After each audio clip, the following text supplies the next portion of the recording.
పరిస్థితికి తీసుకొచ్చారు ఆ రోజున.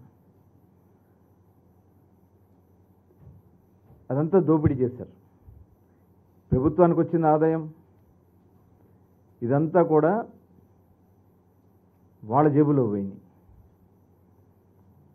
అసలు సంబంధం లేనటువంటి వ్యక్తులను తీసుకొచ్చి డిప్యుటేషన్ మీద చాలా ఇంపార్టెంట్ ప్లేస్లో డిప్యుటేషన్ మీద తీసుకొచ్చి పెట్టారు. అర్హత లేనటువంటి వ్యక్తిని. పోనీ అతనికి అర్హత ఉందా అంటే అర్హత లేదు. అలాంటి వ్యక్తిని తీసుకొచ్చి వాళ్ళు ఇష్టం వచ్చినట్టు నడిపించుకోవడం కోసం టోటల్ వ్యవస్థనే భ్రష్టు పట్టించారు. బ్రాండ్స్ కూడా కంపెనీలన్నీ వెనక్కి వెళ్ళిపోయినాయి. మల్టీనేషనల్ కంపెనీలన్నీ వెనక్కి వెళ్ళిపోయినాయి. రెన్యూల్ చేయలే, వాళ్ళని డిమాండ్ చేయటం, ఇవన్నీ కూడా తట్టుకోలేక వాళ్ళందరూ కూడా డ్రాప్ అయిపోయారు. నాసి రకమైనటువంటి బ్రాండ్స్ తెచ్చి ప్రజల ఆరోగ్యాలతో చాలామంది అనారోగ్యం పాలై చాలామంది మృత్యువాత పడ్డారు.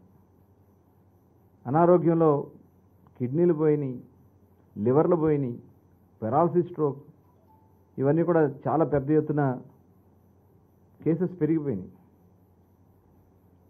ఇదే కాకుండా వాళ్ళ విధానాల్ని అమలు చేసుకునే దాంట్లో డిస్టిలరీస్ను కూడా వాళ్ళ చేతుల్లో తీసుకున్నారు. డిస్టిలరీస్ వ్యవస్థల మొత్తాన్ని కూడా వాళ్ళ చేతుల్లో తీసుకున్నారు. వాళ్ళు చెప్పిన బ్రాండ్స్ మాత్రమే. కనీసం షాప్కి వెళ్ళి ఏ బ్రాండ్ అడిగే పరిస్థితి లేదు. 150 ఉందా, 200 ఉందా, ఇదే పరిస్థితి. దాని మీద మేము 5 సంవత్సరాలు మేము అనేక సార్లు పోరాటం కూడా చేశాం.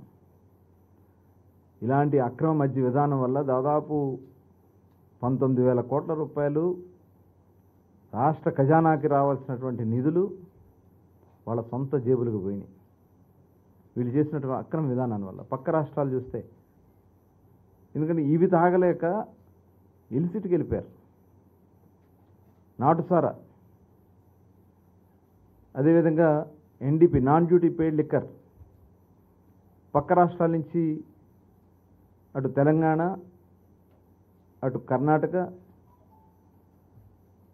తమిళనాడు రాష్ట్రాల నుంచి